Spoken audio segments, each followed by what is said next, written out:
What is going on, everybody? It's Civil here, and in this video I'm super excited to be bringing you guys a route that is foreseen or said to be dead in Madden 20, and I'm here to show you how it is not. Now if you take a look at the right of the field, our B receiver Tyreek Hill, he's on a hot routed fade route. Okay, this was the play art before.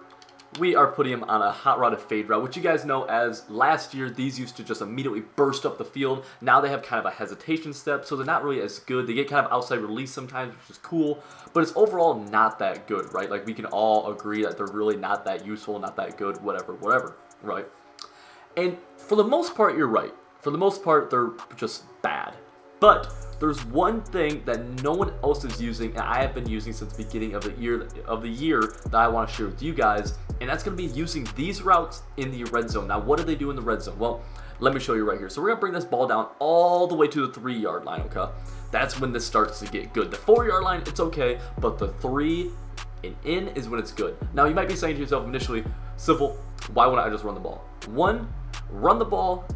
You just don't always have the, like, situation-wise, like, you can't always afford to run the ball, you know, whether it be timeouts at the end of a game, or whether it be, you know, third and goal from the 3 and you just got blown up back-to-back times. Now you want to get in the end zone. You don't want to just pray that this run works. You want to do something that you know is going to work. You want to make a read. So what I'm going to show you here is what this fade route is going to look like. Now, it's still the exact same fade route. You know, we're just making the hot route fade. You see right up on the right stick, boom, up on the right stick, fade route. But look at B now. He's now on like a back shoulder fade. So think about in the NFL, you see Matt Ryan throwing these to Julio Jones. You used to watch Tony Romo and Des Bryant connect on these. You know, just back shoulder, only where the receiver can make a play. And we're going to be doing something similar here out of, you can do this out of any formation. Any formation you can do this out of, as long as the outside receiver is outside the numbers. And another thing you want to note is you want the ball to the short side. You want the receiver on the short side. Notice how we're on the right hash and that receiver is on the right side. That's crucial to this. You want to make sure if I'm on the left hash, if I was over here, I would want that fade route to the left. That's crucial. If you do it wrong, you will throw picks. So don't. But now, I'm going to get into right here what exactly we're going to be doing to be able to make this a good route. Now, everything else does not matter. Look, literally, I will block everybody else. We're only going to look at B. Boom, blocked him. Okay, he didn't block, but that's okay. Only looking at B, and look what he's going to be able to do. He's going to get into the back corner of the end zone. Now, right there, he did get out of bounds. That's because Tyreek Hill isn't the best receiver for this. You want someone a little bit bigger than Tyreek. But watch, we're going to be able to do this consistently against basically every single coverage damn near. Boom, back corner of the end zone, touchdown, that easy. And I'm going to show this a few more times. Now, ideally, you want someone big. If I was the Chiefs and I was really doing this, I'd put Travis Kelce out there. Obviously, we have Tyreek just for the sake of it's a video. So boom, boom, back corner of the end zone, touchdown. They're not going to be able to click on, the defenders kind of dumb out, and you're not going to be able to get back there fast enough to be able to make a play on this. And you're able to see me, I'm doing this against random zone defenses. This is just different zone. You know, right here, this was a cover 2 soft squat. That's what that was. Cover 2 soft squat. You can tell he was in a flat zone, and he did not bump, which meant it was a soft squat. You know, we're going against different formations. It does not matter. Every route does not matter besides the fade. Boom. We have the fade here. Wait for it to get back. So right there, boom. They try to animate on it, but they can't. And now I'm going to jump into instant replay and show you exactly what it is that's not allowing these guys to be able to actually animate on the ball. Because it's interesting because you would think, you know, this should be a pick. This should definitely be a pick. And so let me tell you exactly what's happening here. So what you're going to see here is that defenders kind of hit a wall in the end zone. Now, I've made a video about this previously earlier in the year, but I'm talking about it pretty briefly here, where there's invisible walls that defenders cannot get deep into, or can like basically restrict how deep into the end zone defender can get. This is why zones play differently in the end zone as you get closer to the end zone.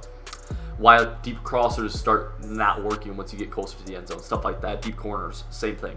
This is why, and it affects it here too. Where notice how 30 recognizes there's a route here. He's gonna bump him, but he doesn't actually drop back any deeper. See, these are lateral steps right here. These steps right here are lateral. He also, this flat zone, Griffin, I believe this is, he's also now going laterally instead of really dropping back. And the reason for this is because they're hitting their wall. Notice how they're at the same depth right here. Notice how all the linebackers are about a yard deep into the end zone. You know, they don't. Bobby Wagner does not drop back any deeper. He does not drop back any deeper. Okay. So the basis behind this is we have a route that's going to get to the back corner of the end zone, which is an impossible place for the defenders to be able to get to before the ball is thrown. And the reason it's so important that we're on the short side of the field, because notice how they are now going to be able to react to the ball when it's in the air, meaning that the longer the ball is in the air, the longer they're going to have to actually react to the ball. So you want to minimize that time as much as possible for obvious reasons, because the longer it's in the air, the more time they have to react, the more time, more of a chance it can be to get picked, basically. I had a real problem getting those last few words out, but you guys get what I'm saying, all right? You guys get what I am saying. It's very, very simple to see. Watch, once again, we're just going to do this. We're running more routes now. Boom, boom, back corner of the end zone, touchdown. One thing I will say that this will have issues against is man coverage. Man coverage will get this issues, and you want to have a route combo on the other side of the field where you can beat man coverage. So that could be something as simple as this, where you have hitches underneath that you're able to low ball against man coverage. Right here, this seemed to be some kind of cover 4, and actually right there, they made a hell of a play where they were able to actually get up and swat that ball down, which is actually kind of a crazy animation. I very rarely see that. But I mean, you can see how good this is. Boom. Back corner of the end zone. Once again, Tyreek does not get his feet down. You want to make sure you click on and bring him back inbounds. You also want to practice the timing on this. This is a very big timing throw for obvious reasons. You throw it too soon, it's going to be a pick because he's not deep enough. Throw it too late, he's going to be out of bounds. Right there, too soon, and a wild animation. Very wild animation. But too soon. Now, something else to note is that you want to make sure that the corner that you're going at is not a super goon. All right, you want to make sure he does not have zoned out. You want to make sure he doesn't have universal coverage. You don't want to make sure he's not some just crazy goon corner, because they will make crazy plays that just usually don't happen. If this is a normal corner though, you will be fine 99% of the time. Every once in a while, yes, they'll make a wild play. Just like if you ran the ball, you might fumble. It's about the same percentage chance as from what I've seen. You get what I'm saying? And this is something that you are able to do out of every formation. This is why it's so important to note, is that this is out of just about every formation. I will show you here just a random formation. Remember, the only thing we are noting to make sure is that our outside receiver is outside the numbers. B is outside the numbers, so we're able to run this successfully right here. See, boom. He dumps out. But very easy to see. Now, it might work. It'll work better out certain formations. Some formations just have like a better alignment for it to get right in the back corner. Like this guy is kind of too far out, so it's not quite as good. Although he's dumped out twice now. Although you're still able to throw it without them reacting on it. Let me see if I can get it right here. Because I really did just pick a random formation. So there you go, back corner of the end zone.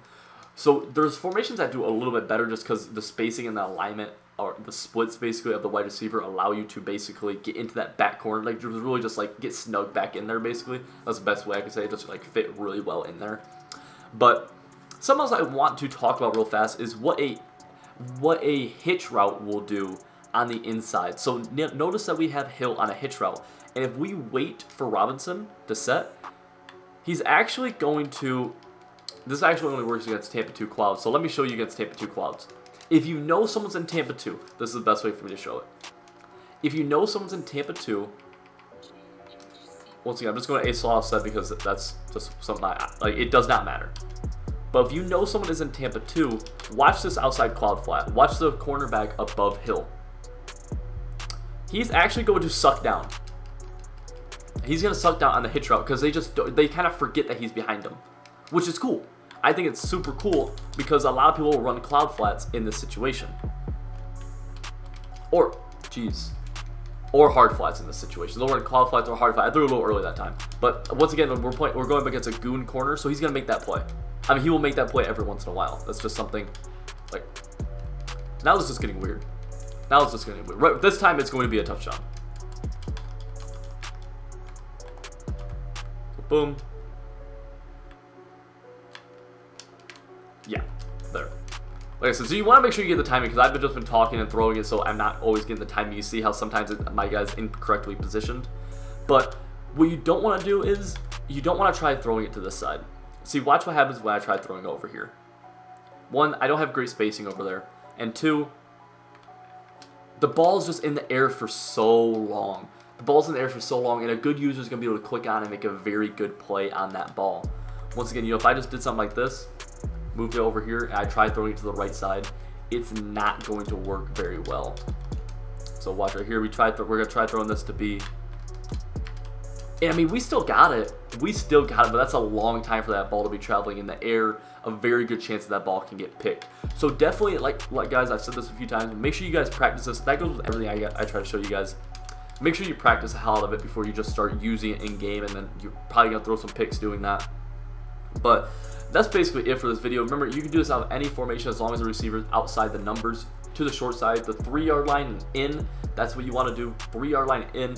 But like I said, that's going to wrap it up for you guys. If you guys are interested in watching more content of mine, I do have a Twitch channel. I stream very, very frequently. I'm sitting at about 160 subs on it.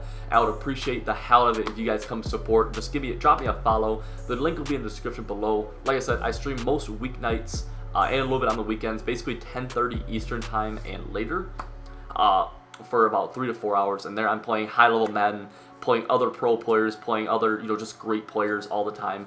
We have a great community and love for you guys to be able to join that. But that's going to wrap it up for this video, guys. I appreciate the hell out of y'all. I'll see you guys next time.